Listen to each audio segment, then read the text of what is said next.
Throughout history, mankind has imagined larger-than-life creatures, hailed by some as gods, scorned as devils by others, and respectfully feared by all, in hopes of explaining that which was, and still may be, unexplainable. Now, this got me thinking. The Pokemon world has its own slew of creatures from tales of old, and with so many Pokemon taking their basis from real-world things, isn't it possible that Legendary— Pokemon Masters, BirdKeeperToby here, and Speqtor is absolutely right. Toby, what are you doing? Well, you did invite me here to talk to you about Pokemon based on real-world mythology, right? Yeah, but I mean, you could have let me finish my intro first. Oh, sorry, am I interrupting? Well, yeah, kinda. Did you not read the script?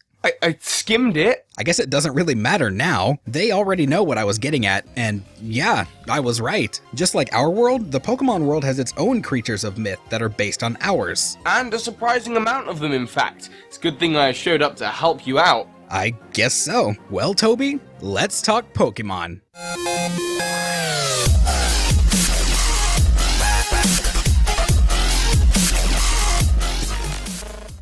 So, let's start off with the region that started it all, Kanto. Now, Mew and Mewtwo aren't based off any mythological creatures in our world, but Moltres, Zapdos and Articuno are. Firstly, Articuno is based off of a rock, and no, not the kind of rock that Geodude is. A rock as in a gigantic bird from Middle Eastern mythology. It's said to live in frigid mountains, kind of like Articuno, and it's big enough to swoop down and pick up a deer. Zapdos is based off of the Native American Thunderbird, and Moltres, of course, is based off of a phoenix. Funny you should say that. Let's make our way through Tojo Falls and over to the Johto region with Ho-Oh, who is also based on a phoenix. His counterpart, Lugia, is based on Ryujin, a Japanese sea god who takes the form of a dragon. Ryujin lives in an undersea castle made of red and white coral, and controls the tides with a set of magical jewels. Coincidentally, Lugia's shiny form is also red and white. And though they aren't jewels, remember that in Pokemon 2000, 3 crystal orbs were needed to summon the legendary birds, which in turn summoned Lugia. Staying in Johto, let's talk about the 3 legendary dogs. Now, Raikou, for example— Hey, hold on.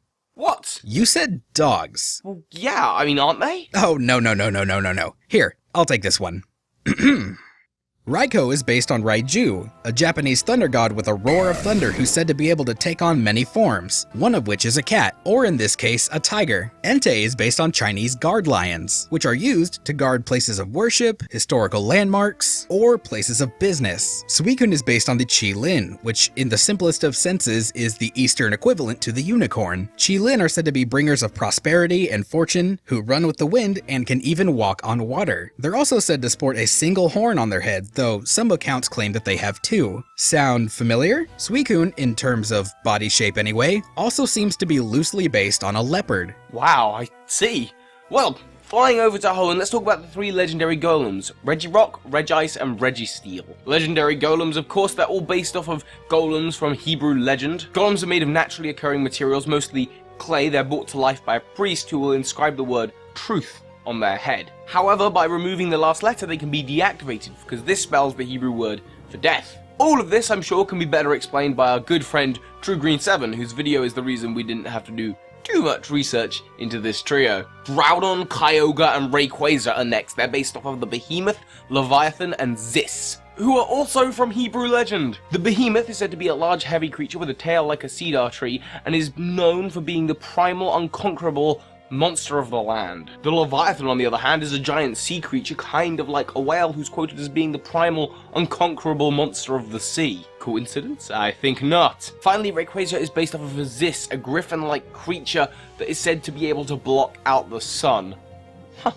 Where have I seen that before? Let's take a trip to the Sinnoh region. The Lake Guardians, or Lake Trio, are loosely based on the Imperial Regalia of Japan, also known as the 3 Sacred Treasures of Japan. These 3 treasures, a sword, a mirror, and a jewel, are said to represent valor, wisdom, and benevolence. This is similar to the Lake Trio, who brought knowledge, emotion, and willpower to the world, and whose jewels were required to construct the Red Chain. Speaking of Sinnoh trios, let's have a look at Dialga, Palkia, and Giratina. Dialga and Palkia are based off the Izanami and the Izanagi. There were 2 divine beings brought to life by these guys, no way I'm pronouncing that. They were given spears which they used to churn the seas to create the island of Onogorishima, where they built a pillar symbolizing their wishes to mate.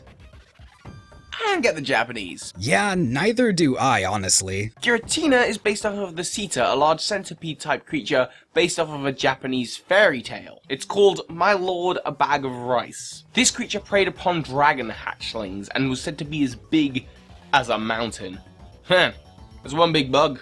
You want to talk big? Let's talk about God himself, aka Arceus, who draws bases from so many creation deities that for the sake of saving time, we can only mention one. Arceus can be linked to, take your best guess at the pronunciation, because he's said to have created Palkia and Dialga to create the world, just as Izanami and Izanagi were created by, take your best guess at the pronunciation, to create Onogorashima. Now let's move over to Unova. Eh?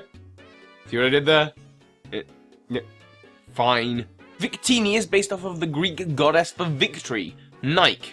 And yes, just like the shoe company. What a better way to brand your shoes than name them after victory itself? Tornadus, Thundurus, and Landorus are based off of the Kami, Fujin, Rajin, and Iniri. Kami is in itself just another word for God. Fujin and Rajin are depicted as riding on clouds. Fujin carries bags of winds, while Rajin beats on drums to create thunder. Iniri, however, is the Kami of fertility, which I suppose makes sense when you think about Landorus's ground typing, that the ground is where pretty much all of plant life gets its nutrients from. Last but not least is one of my favorite regions, Kalos. The main legendaries, Xerneas, Yveltal, and Zygarde, are based on 3 different creatures from Norse mythology, who reside in different parts of the world tree. Xerneas is based on the stags that live in the Midgard, the area around the trunk of the world tree. Yveltal is based on the blind eagle that stands guard at the gates of Asgard, the land of the gods at the top of the world tree. Zygarde is based on...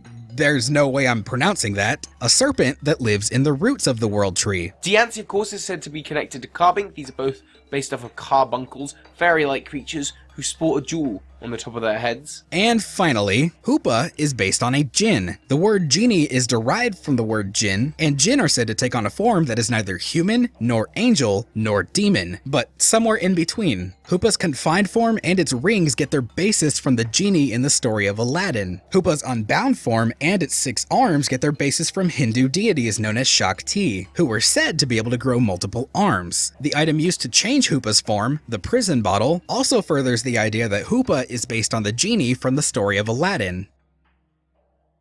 Whew, and there you have it. Boy, there's so many legendary Pokemon that have their basis on real-world mythology, and that's just the legendary Pokemon. See, Speqtor, do you ever wonder if Pokemon has, like, its own mythology? Huh, you know, I don't think that ever crossed my mind until just now. I mean, probably. We could have a look if you like. Yeah, let's do it. And you guys can come with us too. Click this annotation or follow the link in the description to go over to Toby's channel, where we'll take a closer look at the lore of the Pokemon universe. So what do you say we fly away now? Sounds good to me. So, until next time, this has been Speqtor. And BirdKeeperToby. And as always, stay bueno.